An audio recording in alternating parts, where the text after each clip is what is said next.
ಶ್ರೀ ಗುರುಭ್ಯೋ ನಮಃ. ಹರಿ ಓಂ. ಅಪರೋಕ್ಷೀಕೃತ ಶ್ರೀಶಃ ಸಮುಪೇಕ್ಷಿತ ಭಾವಜಃ ಅಪೇಕ್ಷಿತ ಪ್ರದಾತಾನ್ಯೋ ರಾಘವೇಂದ್ರನ್ನ ವಿದ್ಯತೆ.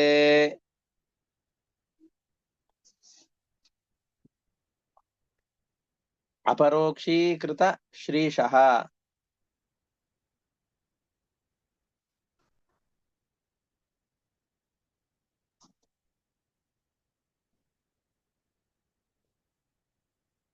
ಪರಮಾತ್ಮನನ್ನ ಸಾಕ್ಷಾತ್ಕಾರ ಮಾಡಿಕೊಂಡವರು. ಅಪರೋಕ್ಷೀಕೃತ ಅಂತಂದ್ರೆ ಪ್ರಹ್ಲಾದ ರೂಪದಲ್ಲಿದ್ದಾಗ ಪರಮಾತ್ಮನನ್ನ ಸಾಕ್ಷಾತ್ತಾಗಿ ಕಂಡೇ ಬಿಟ್ಟಿದ್ದಾರೆ. ಅಪರೋಕ್ಷೀಕೃತ ಶ್ರೀಶಃ, ಶ್ರೀಶನನ್ನ ಅಪರೋಕ್ಷತಃ. ಹೌದಾ? ಈಗ ಬೇರೆಯವರಿಗೆಲ್ಲ ಹೆಂಗಿದೆ? ಕೇಳಿಸ್ತಾ ಇದೆಯಾ? ಕೇಳಿಸ್ತಾ ಇದೆ ಗುರುಗಳೇ. ನಮಗೆ ಕೇಳಿಸ್ತಾ ಇದೆ. ಅಪರೋಕ್ಷೀಕೃತ ಶ್ರೀಶಃ, ಪರಮಾತ್ಮನನ್ನ ಅಪರೋಕ್ಷತಃ ಕಂಡಿದ್ದಾರೆ.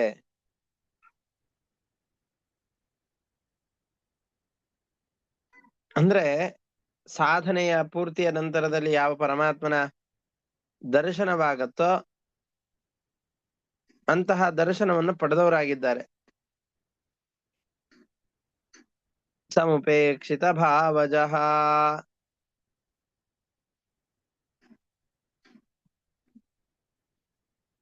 ಮನಸ್ಸಿನ ಆಸೆ ಆಕಾಂಕ್ಷೆಗಳನ್ನ ಮೀರಿ ನಿಂತವರಾಗಿದ್ದಾರೆ. ಲೌಕಿಕ ಬಯಕೆಗಳಿಗೆ ಬೀಳದೆ ಇರುವವರಾಗಿದ್ದಾರೆ.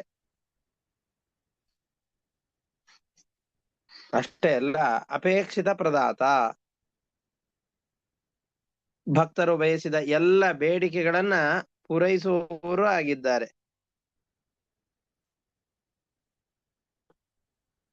ಇವರನ್ನು ಹೊರತುಪಡಿಸಿ ಅಪೇಕ್ಷಿತ ಪ್ರದಾತ ಅನ್ಯಃ ರಾಘವೇಂದ್ರಾತ್ ನ ವಿದ್ಯತೆ.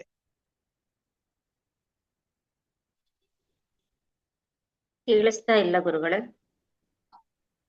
ಅಲ್ಲ, ನಂದು ನೆಟ್ವರ್ಕ್ ಸರಿ ಇದೆ ಇಲ್ಲಿ. ಇನ್ನೊಮ್ಮೆ ನೋಡ್ತೆ. ಕೇಳಿಸ್ತಾ ಇದೆ. ಅಪರೋಕ್ಷೀಕೃತ ಶ್ರೀಶಃ, ಶ್ರೀಶಃ ಅಂತಂದ್ರೆ ಪರಮಾತ್ಮ, ಲಕ್ಷ್ಮೀಪತಿಯಾದಂತಹ ನಾರಾಯಣನ ಅಪರೋಕ್ಷ ಜ್ಞಾನವನ್ನ ಪಡೆದವರಾಗಿದ್ದಾರೆ ರಾಘವೇಂದ್ರ ತೀರ್ಥರು. ಸಮುಪೇಕ್ಷಿತ ಭಾವಜಃ, ಭಾವಜ ಅಂತನ್ನೋದಕ್ಕೆ ಕಾಮ ಅಂತ ಅರ್ಥ. ಭಾವಜನಯ್ಯನೆ ಬಾರೋ ಅಂತಂದ್ ಕರೀತಾರೆ. ಭಾವಜ ಅಂತಂದ್ರೆ ಮನಸ್ಸಿನಿಂದ ಹುಟ್ಟಿದವನು. ಭಾವಾತ್ ಜಾಯತೆ ಇತಿ ಭಾವಜಃ. ಭಾವ ಅಂತಂದ್ರೆ ಮನಸ್ಸು. ಭಾವಾತ್ ಜಾತಃ ಭಾವಜಃ,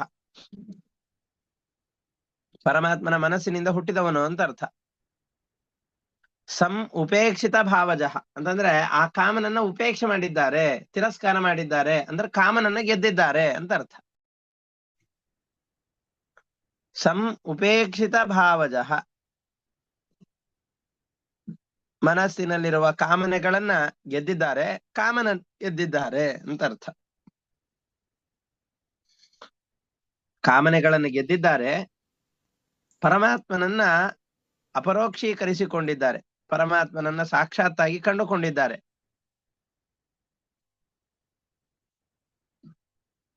ರಾಘವೇಂದ್ರ ತೀರ್ಥರ ಒಬ್ಬರನ್ನು ಹೊರತುಪಡಿಸಿ ಅಪೇಕ್ಷಿತ ಪ್ರದಾತ ನಮಗೆ ಈ ಕಲಿಯುಗದಲ್ಲಿ ಬೇರೆ ಯಾವ ಗುರುಗಳು ಕಾಣಿಸ್ತಾ ಇಲ್ಲ ಅಂತ. ನಾವು ಬಯಸಿದ ಇಷ್ಟಾರ್ಥಗಳನ್ನ ಕೊಡುವವರು ರಾಘವೇಂದ್ರ ತೀರ್ಥರೊಬ್ಬರೇ. ನಮ್ಮನ್ನ ಸಾಕಿ ಸಲಹುತ್ತಾ ಇರುವಂತಹದ್ದು ರಾಘವೇಂದ್ರ ತೀರ್ಥರೊಬ್ಬರೇ ಅಂತ ಈ ಶ್ಲೋಕದಲ್ಲಿ ಹೇಳ್ತಾ ಇದ್ದಾರೆ. ಅಪೇಕ್ಷಿತ ಪ್ರದಾತ ರಾಘವೇಂದ್ರ ಅನ್ಯಃ ನ ವಿದ್ಯತೆ. ರಾಘವೇಂದ್ರ ತೀರ್ಥರಿಗಿಂತ ಬೇರೆಯಾದವರು, ಅಪೇಕ್ಷಿತವಾದ ಎಲ್ಲ ಇಷ್ಟಾರ್ಥಗಳನ್ನು ಪೂರೈಸುವವರು ಅನ್ಯಃ ನ ವಿದ್ಯತೆ. ಹಾಗಾದ್ರೆ ಅಪರೋಕ್ಷೀಕೃತ ಶ್ರೀಶಃ, ಅಪರೋಕ್ಷೀಕೃತ ಪ್ರತ್ಯಕ್ಷೀಕರಿಸಿಕೊಂಡ ಅಂತಂದ್ರೆ ಪರಮಾತ್ಮನನ್ನ ಧ್ಯಾನದ ಮುಖಾಂತರವಾಗಿ ಪ್ರತ್ಯಕ್ಷ ಮಾಡಿಕೊಂಡವರು ರಾಘವೇಂದ್ರ ತೀರ್ಥರು. ಸಮುಪೇಕ್ಷಿತ ಭಾವಜಃ. ಭಾವಜ ಅಂತಂದ್ರೆ ಕಾಮ, ಪರಮಾತ್ಮನ ಮನಸ್ಸಿನಿಂದ ಹುಟ್ಟಿದಂತಹ ಕಾಮ. ಆ ಕಾಮನನ್ನ ಸಮುಪೇಕ್ಷಿತ, ತಿರಸ್ಕರಿಸಿದವರು, ಗೆದ್ದವರು ಅಂತ ಅರ್ಥ. ಅಷ್ಟೇ ಅಲ್ಲ, ಅಪೇಕ್ಷಿತ ಪ್ರದಾತ, ನಾವು ಬಯಸಿದ ಎಲ್ಲವನ್ನ ಕೊಡುವಂತಹವರು ರಾಘವೇಂದ್ರ ತೀರ್ಥರೊಬ್ಬರನ್ನು ಹೊರತುಪಡಿಸಿ ಕಾಮಧೇನು ಅಂತ ಅದಕ್ಕೆ ಕರೆಯೋದು. ಬಯಸಿದ ಎಲ್ಲವನ್ನೂ ಅನುಗ್ರಹಿಸ್ತಾರೆ. ಆ ಕಾರಣದಿಂದ ಅಪೇಕ್ಷಿತ ಪ್ರದಾತ ರಾಘವೇಂದ್ರ ಅನ್ಯಃ ನ ವಿದ್ಯತೆ. ರಾಘವೇಂದ್ರ ತೀರ್ಥರನ್ನ ಒಬ್ಬರನ್ನು ಹೊರತುಪಡಿಸಿ ನಮಗೆ ಬಯಸಿದ ಎಲ್ಲವನ್ನೂ ತತ್ಕ್ಷಣದಲ್ಲಿ ಕೊಟ್ಟು ಬಿಡೋರು ಯಾರೂ ಇಲ್ಲ. ಅಷ್ಟು ಮುಗ್ಧವಾದ ಮೃದುವಾದ ಮನಸ್ಸು ಅಂತ ಇದರಲ್ಲಿ ಹೇಳ್ತಾ ಇದ್ದಾರೆ. ಇದು ಮೊದಲನೇ ಶ್ಲೋಕದ ಭಾವಾರ್ಥವಾದ್ರೆ, ದಯಾ ದಾಕ್ಷಿಣ್ಯ ವೈರಾಗ್ಯ ವಾಕ್ ಪಾಟವ ಮುಖಾಂಕಿತ ಶಾಪಾನುಗ್ರಹ ಶಕ್ತ ಅನ್ಯ ರಾಘವೇಂದ್ರ ನ ವಿದ್ಯತೆ.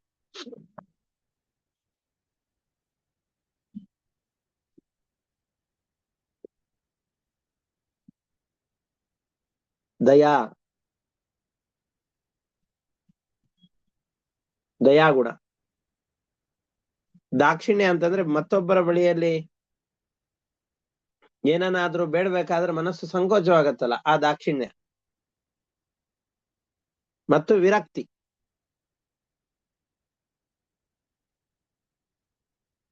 ಒಂದು ಸರ್ವಭೂತ ದಯೆ. ದಾಕ್ಷಿಣ್ಯ ಅಂತಂದು ಹೇಳಿದ್ರೆ ಮತ್ತೊಬ್ಬರನ್ನ ಕೇಳಬೇಕಾದ್ರೆ ಮನಸ್ಸಿನಲ್ಲಿ ಆಗುವ ಹಿಂಜರಿಕೆಗಳು. ಮತ್ತೆ ಸಾಂಸಾರಿಕ ವಿಷಯಗಳಲ್ಲಿ ವೈರಾಗ್ಯ.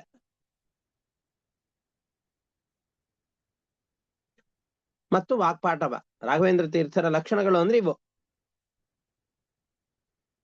ಯಾರು ಬಂದ್ರು ಅವರಲ್ಲಿ ದಯೆಯನ್ನು ತೋರಿಸುವಂತಹದ್ದು. ದಾಕ್ಷಿಣ್ಯ, ಯಾರ ಬಳಿಯಲ್ಲಾದ್ರೂ ಕೇಳಬೇಕಾದ್ರೆ, ಏನನ್ನ ಕೇಳಬೇಕಾದ್ರೂ ಸಂಕೋಚದ ಮನಸ್ಸುಳ್ಳದ್ದು. ಯಾರ ಬಳಿಯಲ್ಲೂ ಏನನ್ನು ಕೇಳೋದು ಅಂತಿಲ್ಲ. ಮತ್ತು ವೈರಾಗ್ಯ. ವಾಕ್ಪಾಟವ, ಅದ್ಭುತವಾದ ವಕ್ತೃತ್ವ ಶಕ್ತಿ. ಇವೇ ಚಿಹ್ನೆಯಾಗಿ ಉಳ್ಳವರು. ಇದೇ ಮೊದಲಾದ ಗುಣಗಳು ಚಿಹ್ನೆಯಾಗಿ ಉಳ್ಳವರು. ಶಾಪ ಅನುಗ್ರಹ ಶಕ್ತಃ.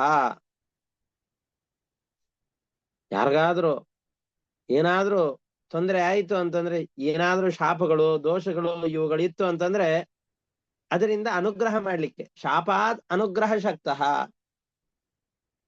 ಯಾರಾದರೂ ಭಗವಂತನ ಅಥವಾ ಭಗವದ್ಭಕ್ತರ ಶಾಪಕ್ಕೊಳಗಾಗಿದ್ರು ಅಂತಂದ್ರೆ ಅವರ ಆ ಪಾಪಗಳನ್ನ ಪರಿಹಾರ ಮಾಡಿ ಭಕ್ತಿಯನ್ನು ಕೊಟ್ಟು ಅನುಗ್ರಹಿಸುವಂತಹ ಶಕ್ತರಾದವರು, ಅನುಗ್ರಹ ಮಾಡುವಂತಹ ಶಕ್ತಿ ಉಳ್ಳವರು ರಾಘವೇಂದ್ರ ತೀರ್ಥರನ್ನು ಹೊರತುಪಡಿಸಿ ಮತ್ತೊಬ್ಬರಿಲ್ಲ.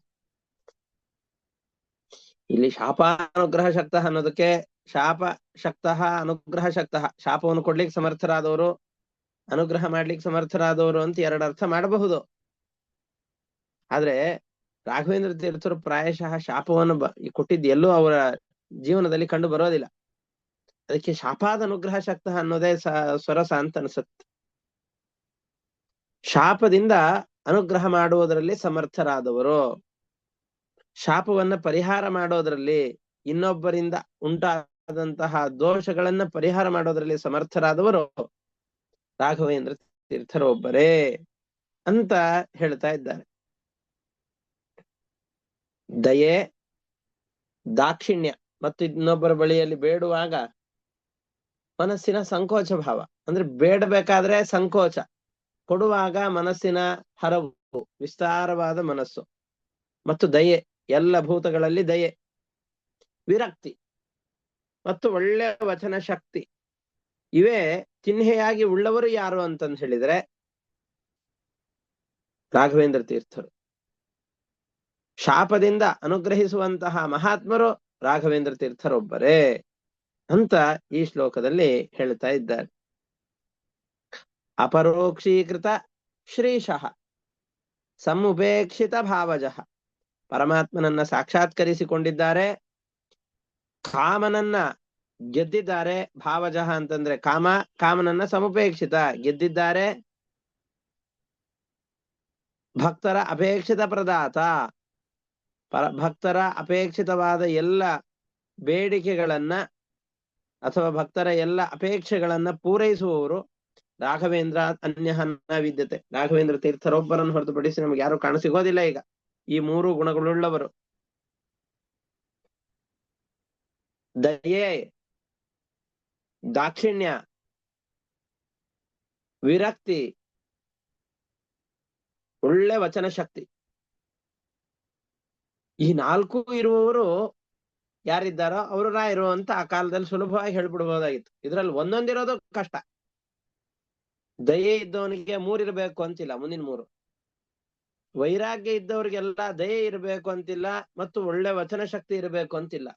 ರಾಘವೇಂದ್ರ ತೀರ್ಥರಿಗೆ ದಯೆ, ದಾಕ್ಷಿಣ್ಯ, ಒಳ್ಳೆ ಸನ್ಯಾಸಕ್ಕೆ ಬೇಕಾದಂತಹ ವಿರಕ್ತಿ ಮತ್ತು ವಚನ ಶಕ್ತಿ, ಅದು ಅವರ ಕೃತಿಗಳನ್ನ ನೋಡಿದಾಗ ನಮಗೆ ಪದಗಳಲ್ಲಿಯೂ ಕೂಡ ಅನುಭವಕ್ಕೆ ಬರುತ್ತೆ. ಇವೇ ಮೊದಲಾದವರಿಂದ ಕೂಡಿದ ಶಾಪಾನುಗ್ರಹ ಶಕ್ತಃ, ಶಾಪದಿಂದಾಗಿ ಭಕ್ತರನ್ನ ಅನುಗ್ರಹಿಸುವ ಸಾಮರ್ಥ್ಯವುಳ್ಳವರು. ರಾಘವೇಂದ್ರಾತ್ ಅನ್ಯಃ ನ ವಿದ್ಯತೆ. ರಾಘವೇಂದ್ರ ತೀರ್ಥರನ್ನು ಒಬ್ಬರನ್ನು ಹೊರತುಪಡಿಸಿ ಬೇರೆ ಯಾರೂ ನಮಗೆ ಕಾಣಸಿಗೋದಿಲ್ಲ ಅಂತ ಈ ಶ್ಲೋಕದಲ್ಲಿ, ಈ ಎರಡು ಶ್ಲೋಕಗಳಲ್ಲಿ ಹೇಳ್ತಾ ಇದ್ದಾರೆ.